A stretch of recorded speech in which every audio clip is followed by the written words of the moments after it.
Biblias, el pastor Arturo introdujo la serie que hemos denominado el ministerio de la diaconía. Y el día de hoy vamos a ir por el segundo tema y voy a tocar la primera parte de este tema. El próximo domingo voy a dar la segunda parte y la conclusión de este tema que voy a introducir el día de hoy dentro de esta serie, el ministerio de la diaconía. Hoy vamos a estudiar los requisitos de los diáconos, los parámetros bíblicos que la Biblia nos enseña para poder elegir a un diácono. Estamos en ese proceso como iglesia. Jorge ha sido propuesto por nosotros los pastores, llevamos la propuesta a los diáconos, estuvimos orando varios meses y sentimos que es del Señor, ¿verdad? Así que lo presentamos hace 8 días como un candidato para integrarse al cuerpo diaconal.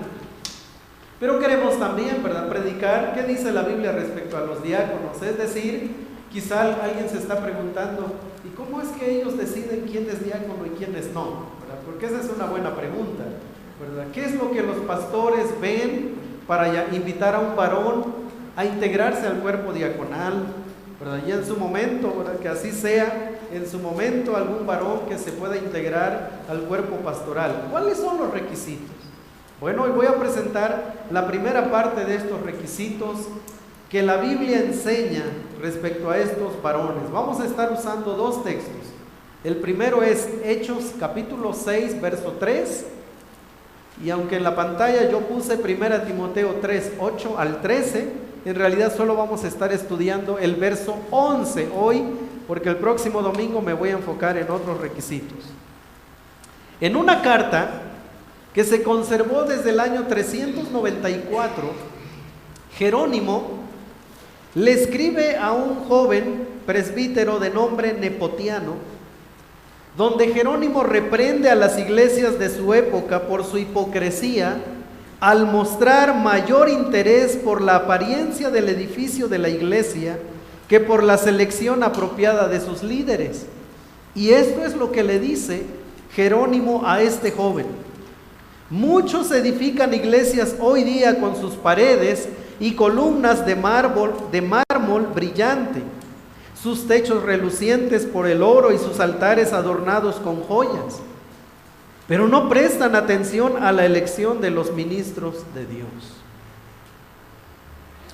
El apóstol Pablo, por su parte, en 1 Timoteo 3, 14 y 15, le dice a Timoteo: esto te escribo, aunque tengo la esperanza de ir pronto a verte, para que si tardo sepas cómo conducirte en la casa de Dios, que es la iglesia del Dios viviente, columna y baluarte de la verdad.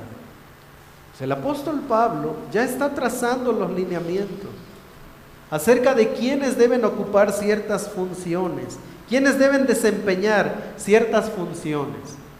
Tendemos a pensar que el liderazgo solo es posición, pero el liderazgo es función.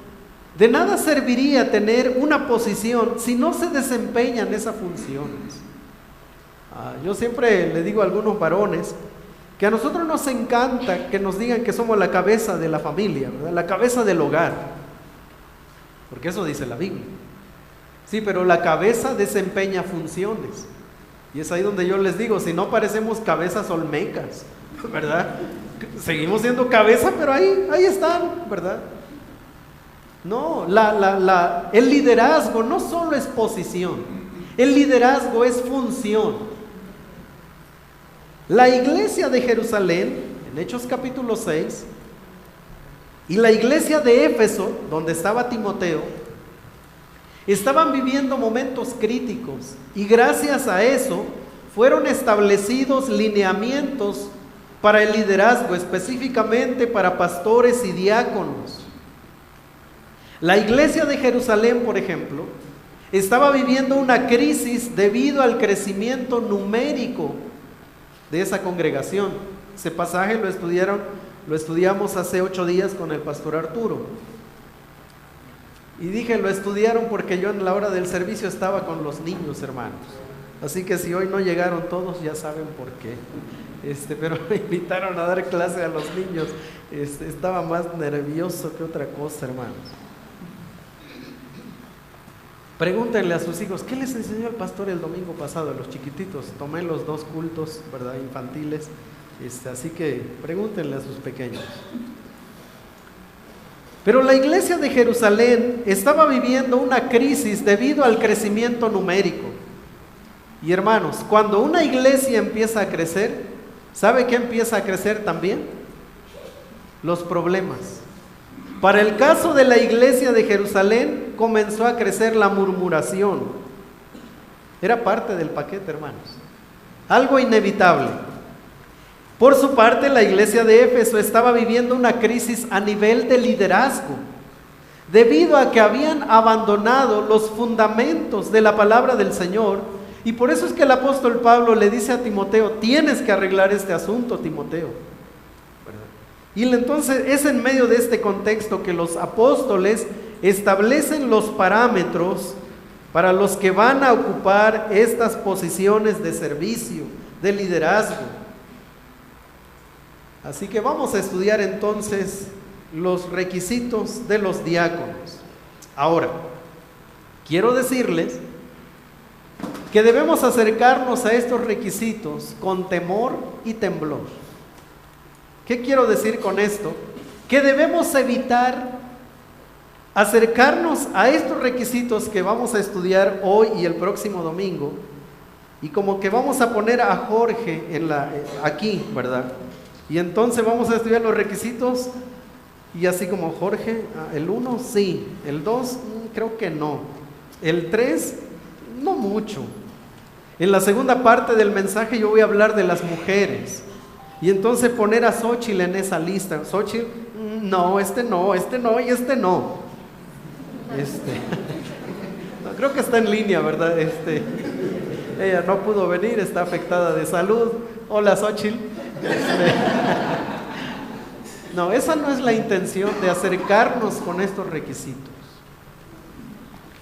La manera en que debemos acercarnos a estos requisitos es como lo vamos a ver a continuación, con temor y temblor, porque hermanos, este es el estilo de vida que se requiere de todos los cristianos, sean diáconos o sean pastores. Si usted estudia detenidamente 1 Timoteo capítulo 3 versos 1 al 7, hablando de los requisitos para los pastores, y usted estudia el Nuevo Testamento, se va a dar cuenta que es lo mismo que se espera del hermano Víctor y de Carla. Vida cristiana. Si usted estudia los requisitos de los diáconos, como lo vamos a hacer hoy, se va a dar cuenta que en todo el Nuevo Testamento se espera que el hermano Jesús Colorado esté a la altura de esa vida. Pero nosotros tendemos, van a hablar de los requisitos de los diáconos, ahora sí voy a pasarle el filtro al hermano David, ¿verdad? Ahora sí voy a agarrar a la hermana Erika, que está en Tecuanipan, ¿verdad? Y vamos a ver si ella pasa ese filtro. Ahora es cuando voy a ver al hermano Alejandro Velázquez, ¿verdad? Y a su esposa. No, ahora es cuando nos vamos a mirar a nosotros mismos, ¿ok? Esa es la perspectiva con la que vamos a ir a esta porción. Vamos a leerlo, Hechos capítulo 6, versos 1 al 7, y vamos a hacer lo siguiente, hermanos. Yo voy a leer el verso 1, las hermanas van a leer el verso 2, ¿ok?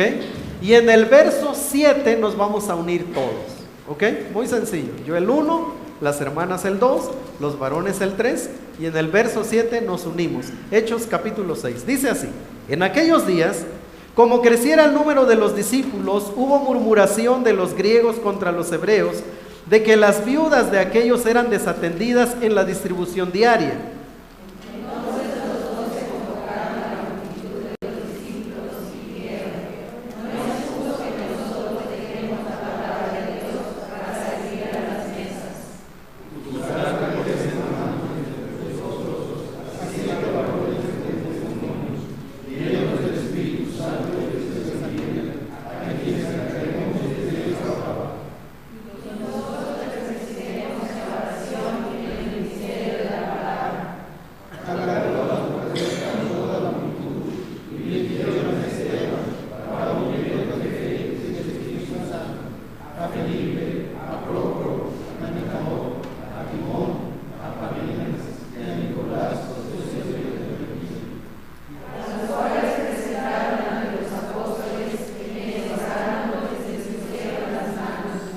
Y crecía la palabra del Señor, y el número de los discípulos se multiplicaba grandemente en Jerusalén.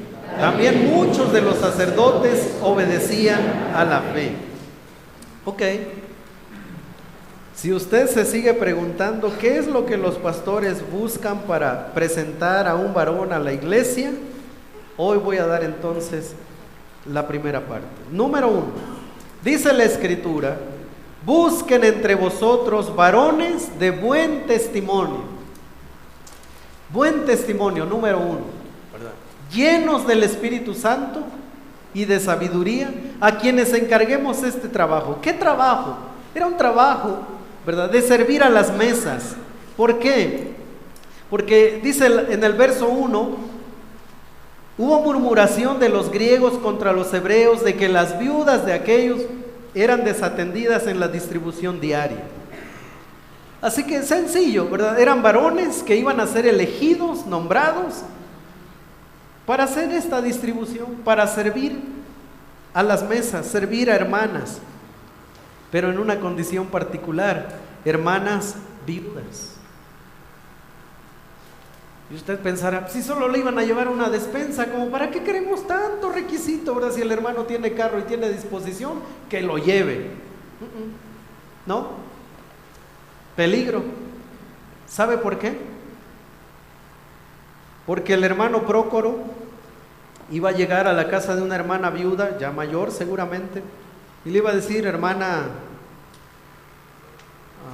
un nombre que les venga así como primitivo. Prócoro. ¿Qué dijiste? Ok. Trifosa, ¿verdad? Que es un nombre que está ahí, está en la Biblia, hermanos, ¿verdad? Hermana Trifosa. Fíjese que le traigo una despensa a nombre de la iglesia. Y, ¿verdad?, me gustaría orar con usted. ¿Cómo está, hermana Trifosa? Ay, hermano Prócoro, desde que se murió mi esposo, ¿verdad?, ha habido un vacío en casa. Me siento sola. Entonces tenemos al hermano Prócoro bien amoroso, ¿verdad? Dice: no se preocupe, hermana Trifosa, vamos a orar. Deme su mano, vamos a orar. Hermanos, se arruinó el asunto. ¿Verdad que no solo es llevar despensa? Y hoy vamos a ver la razón del por qué estos requisitos para esos varones. Buscad pues, hermanos, de entre vosotros a 7 varones de buen testimonio, fidelidad, pureza de carácter, buena reputación. ¿Cómo me encanta esto último? Buena reputación. ¿En dónde? En su hogar primeramente, ¿verdad? Que fuera, y como lo vamos a ver, tenía que ser casado, como lo vamos a ver el próximo domingo. Varones de buen testimonio, fieles, que tengan pureza de carácter, buena reputación, en el hogar primeramente, en su entorno social, mayormente en la iglesia. Estoy seguro que estos varones fueron elegidos porque no participaron de la murmuración. ¿Se imagina usted al hermano Nicanor diciéndole al hermano Timón: oye, Timón, ¿te has dado cuenta que cuando le sirven las despensas a la hermana Trifosa, Pedro le pone un poco más? Y está Timón de este lado y dice: ay, Prócoro, yo pensé que nadie se había dado cuenta, yo pensé que solo yo era el espiritual. Sí, yo me había dado cuenta, pero no he querido decir nada, ¿verdad?, para no causar problema. Y hermanos, parece la conversación más espiritual, pero es la conversación más perversa que hay en la iglesia. Y de repente imagínese al hermano Parmenas. O sea, ya tienen a Prócoro, ya tienen a Timón, y Timón le dice: fíjate que el otro día estaba platicando con Parmenas y él también está viendo esto. Yo creo que ya somos varios los que estamos viendo. No, yo creo que estos personajes no participaron de la murmuración. Yo creo que estos personajes ni siquiera daban pie a la murmuración. cuando dijeron varones de buen testimonio, alguien pudo haber acusado a Nicanor de decir, ese es diácono, pero si él fue el que me dijo. Sí lo pudieron haber acusado. Y sabe que no fue acusado de nada. Cuando pasaron el filtro, buen diácono. Él es de buen testimonio, no participó de la murmuración, lo cual estaba provocando la desunión en la iglesia. Un diácono puede ser un gran colega en el trabajo, un excelente obrero en la fábrica, y ese testimonio es muy importante, pero no es requisito preliminar para el diaconado.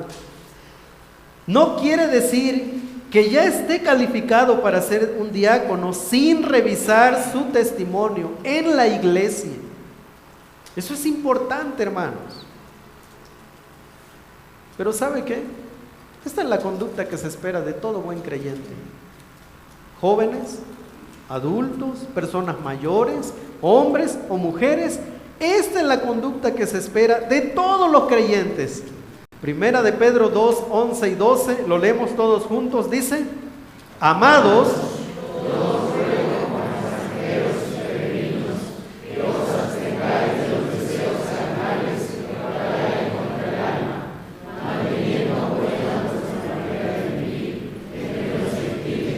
para que en lo que murmuran de vosotros como de malhechores, glorifiquen a Dios en el día de la visitación, al considerar vuestras buenas obras. Entonces ya no solo es requisito para Jorge, ya no solo es requisito para David Macías, ya no solo es requisito para Alejandro Velázquez, para Ernesto García, para Arturo Corona, es requisito para todo creyente, manteniendo buena vuestra manera de vivir. Y esto, hermanos, por eso dije, acerquémonos con temor a estos principios. Número 2, segundo requisito, llenos del Espíritu Santo, es decir, controlados por el Espíritu Santo, no sujetos a pasiones carnales ni a ningún tipo de esclavitud. Hermanos que fueron reconocidos por su temple, que no se dejaban llevar por sus pasiones. Y la manera en que ellos demostraron esto fue no haber participado de la murmuración. Fue no haber sido parte de ese ambiente que estaba dañando el cuerpo de Cristo. ¿Cómo demostraron ellos haber sido llenos del Espíritu Santo? Habiéndose detenido ante esas conversaciones, no dando pie. Además, a los diáconos se les confiaban las riquezas materiales. Se les confiaban las riquezas materiales a los hermanos más espirituales, a los diáconos, porque son los que mejor las manejan. Nadie se queja ni hay sospechas, malas sospechas de ciertas pérdidas. Imagínense, hermano, que como pastores estuviéramos dudando de los recursos que están a cargo de los diáconos. Que los pastores estuviéramos como, no sé, yo tengo dudas de este hermano, de cómo están haciendo. No, hermanos. Eso no contribuye a la vida espiritual, eso no contribuye a la edificación. Pero esto es lo mismo que se espera de todos los creyentes. Efesios 5, 15 al 18 dice: mirad pues con diligencia cómo andéis, a toda la iglesia, no como necios, sino como sabios, aprovechando bien el tiempo, porque los días son malos. Por tanto, no seáis insensatos, sino entendidos de cuál sea la voluntad del Señor.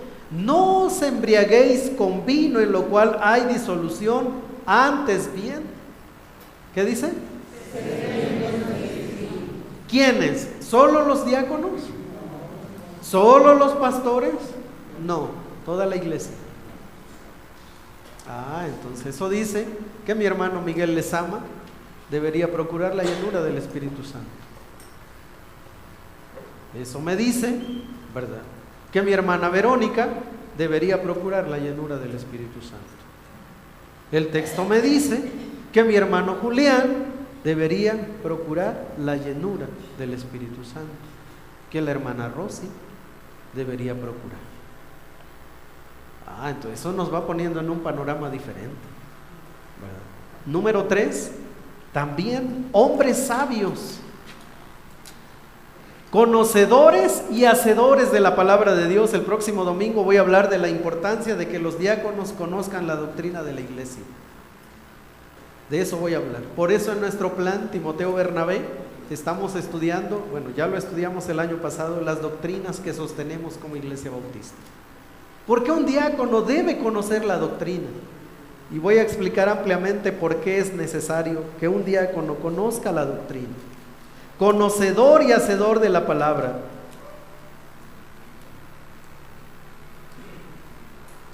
Los diáconos necesitan la sabiduría como don del Espíritu Santo operando en sus vidas.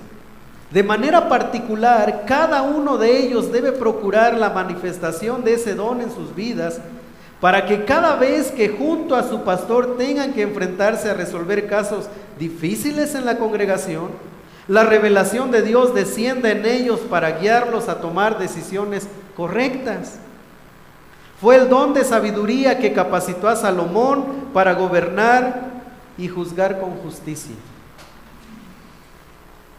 Los pastores y los diáconos tomamos decisiones, hermanos.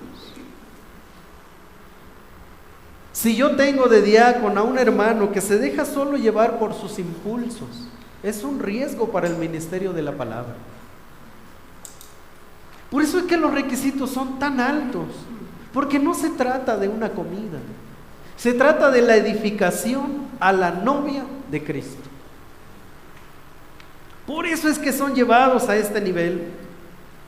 Sin embargo, hermanos, el apóstol Pablo nos dice a todos los creyentes, por lo cual también nosotros, dice Pablo, desde el día en que lo oímos, no cesamos de orar por vosotros, por la iglesia de Colosas, y de pedir que seáis llenos del conocimiento de su voluntad en toda sabiduría.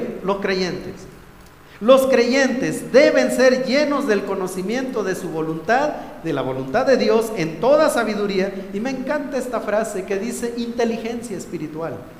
Ahora que se usa mucho esta expresión, ¿verdad? Inteligencia no sé qué, y vienen varias frases ahí, ¿verdad? Inteligencia artística.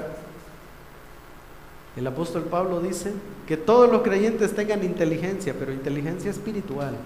Entonces él va haciendo una diferencia entre los parámetros de allá afuera y los de adentro, para que andéis como es digno del Señor, agradándole en todo, llevando fruto en toda buena obra y creciendo en el conocimiento de Dios. ¿Verdad que si lo miramos como todos debemos aspirar a este estilo de vida? ¿Verdad que entonces yo puedo dejar de mirar al que está a mi lado y mirarlo como check, check, check, no, este no, este no? Pero si yo lo empiezo a yo empiezo a mirar estos requisitos como parte de una vida a la que yo debería aspirar, el asunto cambia. Así que, hermanos, para los que se han preguntado, ¿qué vieron los pastores? ¿Cuál fue el proceso? Estoy respondiendo esta tarde a esa pregunta. Pero vamos a ir a 1 Timoteo, capítulo 3, por favor. 1 Timoteo, capítulo 3.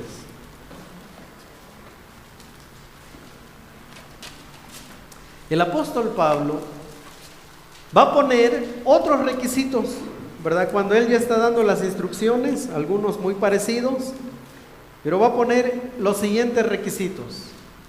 Un comentarista bíblico llamado David Burt, él los clasificó de esta manera, me gusta la clasificación, y dice así, que el apóstol Pablo va a poner estos siguientes. Número 1, requisitos morales: honestos, sin doblez, no dados a mucho vino, no codicioso de ganancias deshonestas. Requisitos morales.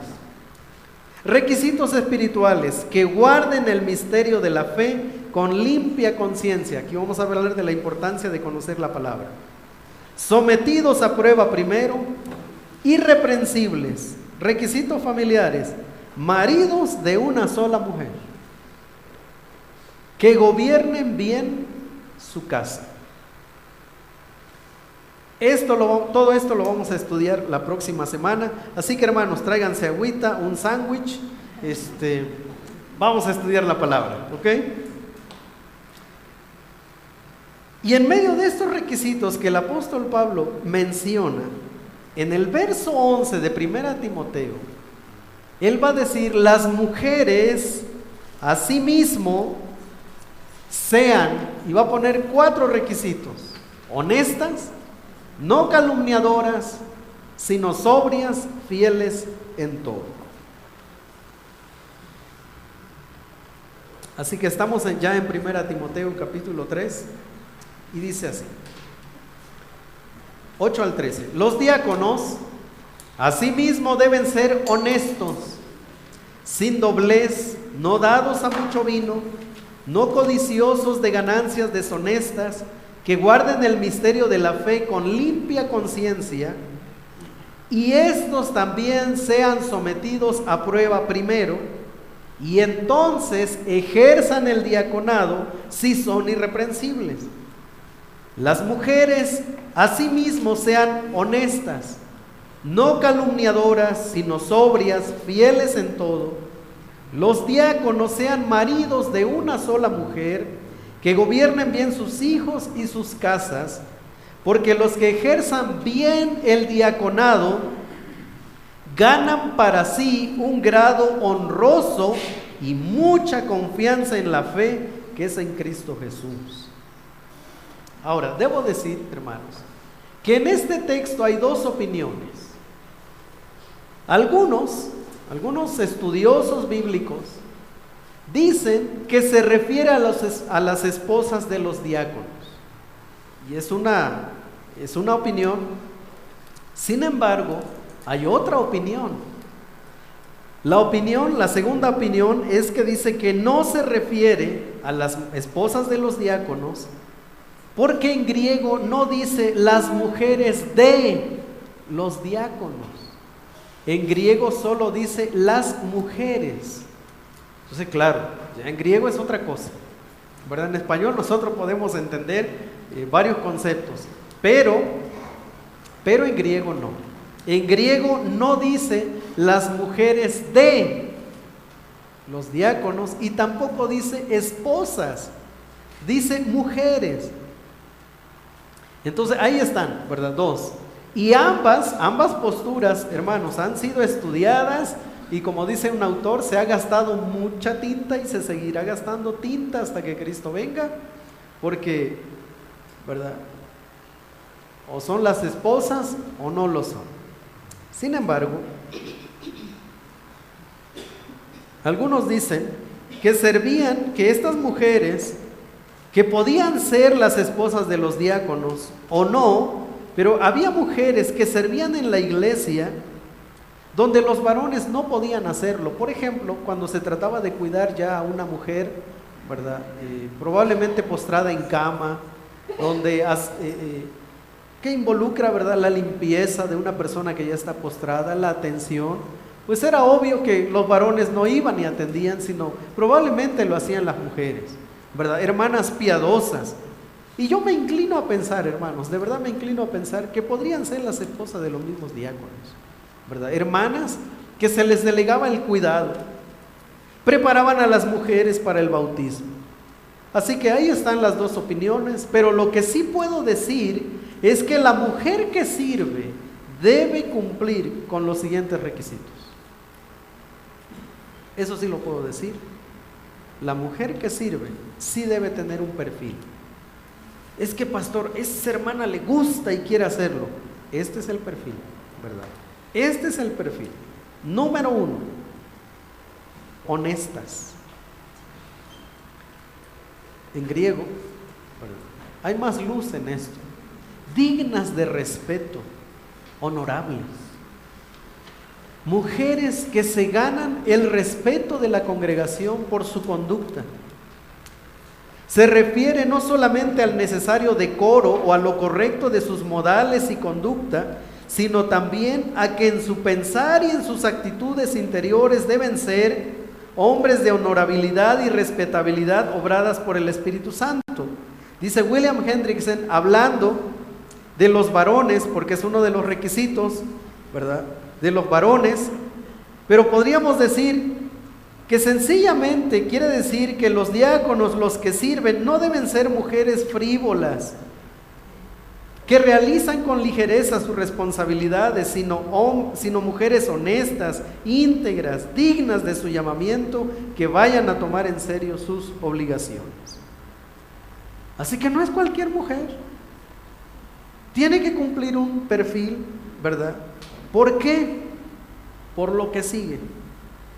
Y hermanas, dijera el pastor Eric en su predicación del día viernes, dijo: hermanos pastores, yo espero tener su amistad después de lo que voy a decir. Y le dieron 3 horas de enseñanza y nos batió a todos, ¿verdad? Pero seguimos siendo amigos del pastor Eric. Así que hermanas, yo espero seguir teniendo su amistad después de lo que voy a decir. Que no lo digo yo, lo dice la palabra. ¿Cómo se gana el respeto a una mujer? ¿Cómo pasa a ser una mujer honorable? No calumniadoras, no difamadoras, no habladoras de maldad. En griego dice no diábolas, ¿verdad? Una versión muy literal dice que no sean diablas. Eso suena, ¿verdad? Que no difamen. La difamación es obra de Satanás, que divide y lastima al cuerpo de Cristo. Las calumnias crean división, odio y recelo. Los calumniadores poseen un juicio confuso y un hablar descontrolado. Están controlados por las pasiones desenfrenadas, tales como la ira, los celos, la amargura, el resentimiento, el orgullo o el desorden mental. Tales personas muchas veces se convencen de sus propias mentiras y acusaciones y por eso se engañan a sí mismas. Un calumniador esparce rumores falsos, indirectas o insinuaciones, críticas y mentiras en cuanto a las personas, dice el libro El Diácono del Nuevo Testamento. A.T. Robertson, en su comentario al texto griego del Nuevo Testamento, dice: en tanto que los hombres son más propensos a caer en la doblez de palabra, que lo voy a explicar la próxima semana, las mujeres tienen mayor propensión que los hombres a la calumnia. Así que lo que Pablo está diciendo, que las mujeres que sirven controlen su lengua y hablen con sabiduría y con amor. Muchos ministerios, muy buenos ministerios, han caído por causa de las mujeres. Recuerdo una enseñanza del pastor Enoch hace algunos años en estos temas, y él decía que muchos ministerios pastorales han caído por causa de las esposas. Él decía que muchos ministerios diaconales han caído por causa de las esposas, porque no saben controlar su lengua, se meten en conversaciones que no deberían. Y queridas hermanas, a esto deberíamos aspirar como hijos de Dios. 3. Sobrias, poseedoras de un carácter estable, mujeres que tienen un juicio equilibrado y poseen dominio propio, no dada a los excesos, mujeres que ejercen el autocontrol en todas las áreas de su vida. Esta palabrita griega se usa para referirse a la sobriedad mental y emocional del carácter total de una persona, su hablar y su conducta. Y también incluiría sobriedad en cuanto al uso del vino. Indica dominio propio, juicio equilibrado y libertad de los excesos debilitadores. Esta palabrita, nefalios, es la palabra griega, nefalios, para sobrias, negativamente indica una ausencia de cualquier desorden personal que deformaría el juicio y la conducta de una persona. Positivamente, la palabra describe una persona que es estable, que es prudente, posee dominio propio y es de mentalidad lógica o inteligente. Este es el estándar de la mujer.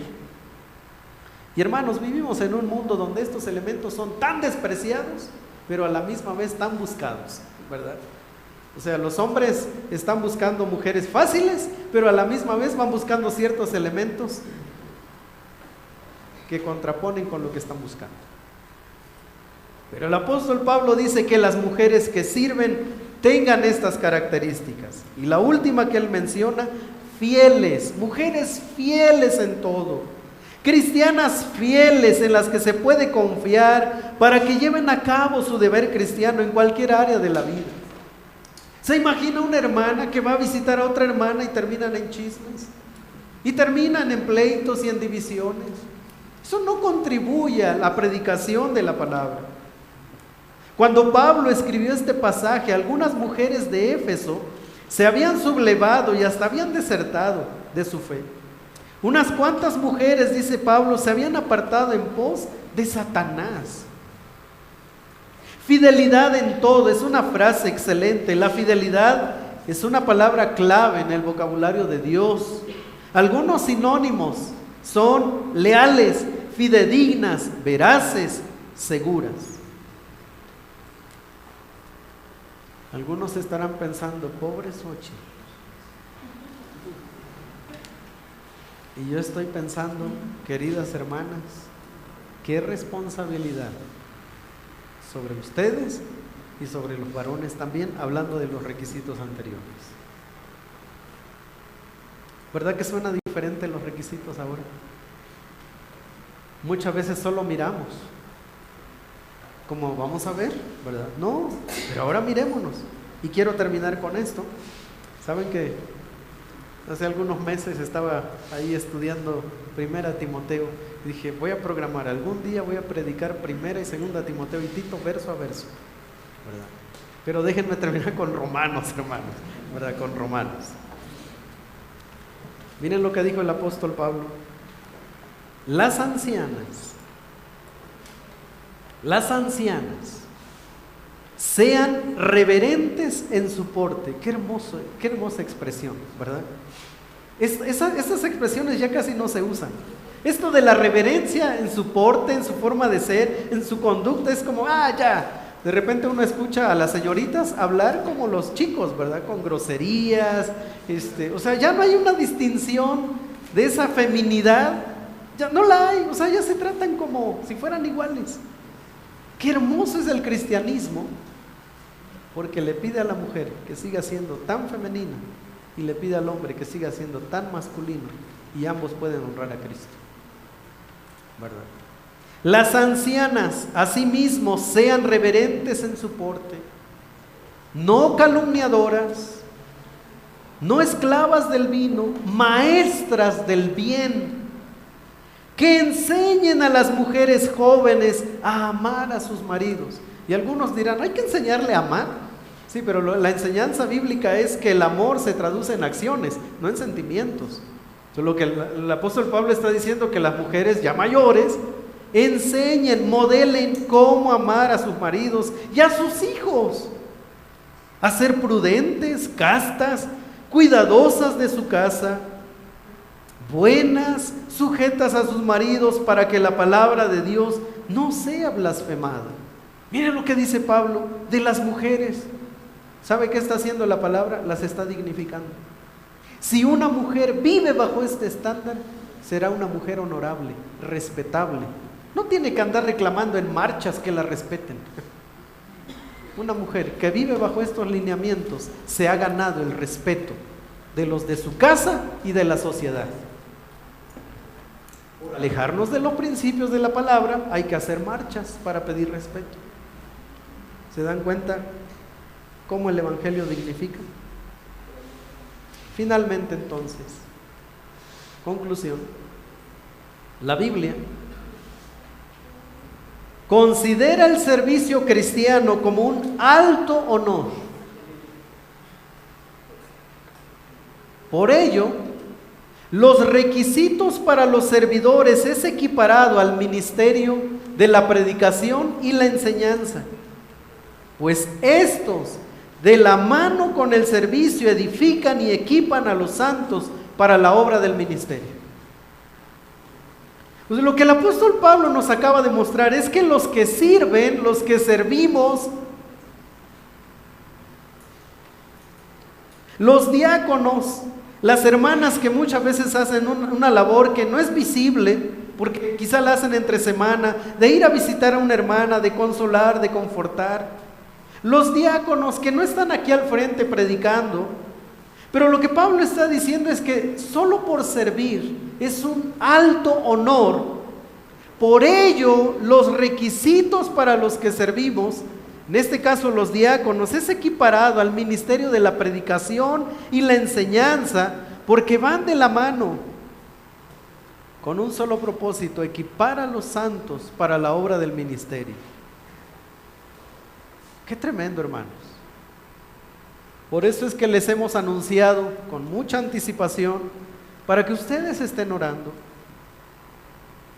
y que el Señor confirme, ¿verdad?, lo que Él ha puesto en nuestro corazón a través de la iglesia, si Jorge debe integrarse al cuerpo diaconal.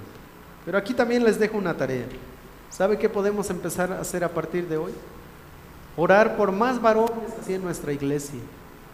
Orar por más mujeres así como las describe el apóstol Pablo.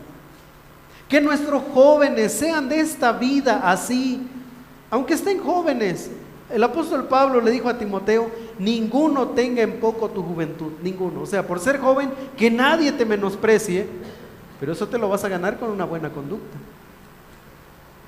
Oremos entonces para que en nuestra iglesia haya más mujeres así, más hombres así. Y quiero terminar con una palabra de exhortación a los varones. Hace algunos años, por cierto, en la escuela dominical me llamó el pastor Bel, les dejó muchos saludos, ¿verdad? Se me hizo raro que me hablara en domingo a esa hora, pero necesitaba hablar con alguien, me dijo. Entonces me marcó y ya platicamos, lo escuché muy bien, les dejó muchos saludos, hermanos. Hace algunos años me dijo el pastor: Mario, tráeme la lista de varones de nuestra iglesia. Así que le llevé la lista. Creo que eran 96 varones. La vio, leyó, y solo me dijo: Mario, hay mucho trabajo por hacer, y no me dijo más. Solo eso me dijo. Años después entiendo lo que él me quiso decir. Ahora lo entiendo. Queridos varones, ¿sabe que no nos debería costar a los pastores encontrar diáconos? ¿Saben que no deberíamos pasar meses y meses tratando de estudiar la palabra y ver quién cumple estos requisitos? ¿Sabe que no debería costar? ¿Sabe que deberíamos tenerlos así, verdad? Como, no, este y este. Y queridos hermanos, se los estoy diciendo con mucho amor. Pero es un proceso difícil.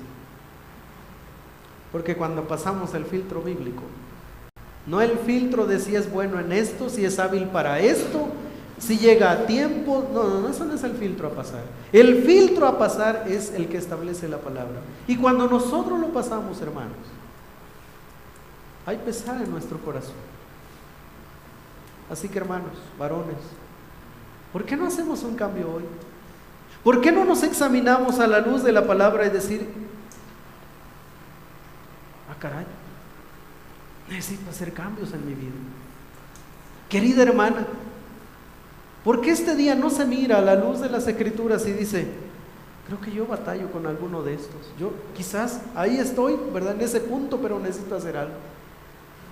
Querida señorita, cuando tú estudias a Pablo y habla de un porte reverente, te das cuenta que hay muchas cosas que ajustar en tu vida. Ahora se ama el exhibicionismo. Lo reverente se ha limitado a lo antiguo, pero no. La moda no tiene por qué ser exhibicionista.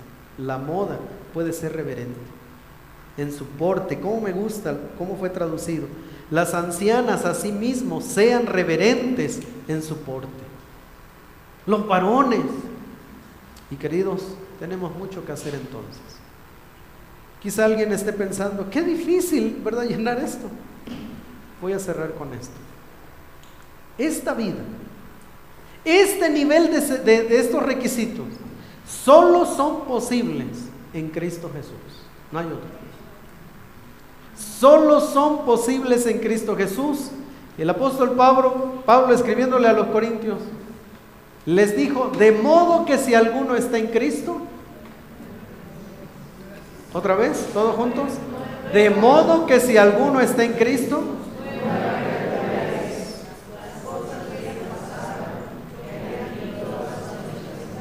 vamos a decirlo como si lo supiéramos de memoria, ¿ok? Bien, ¿ok? De modo que si alguno está en Cristo,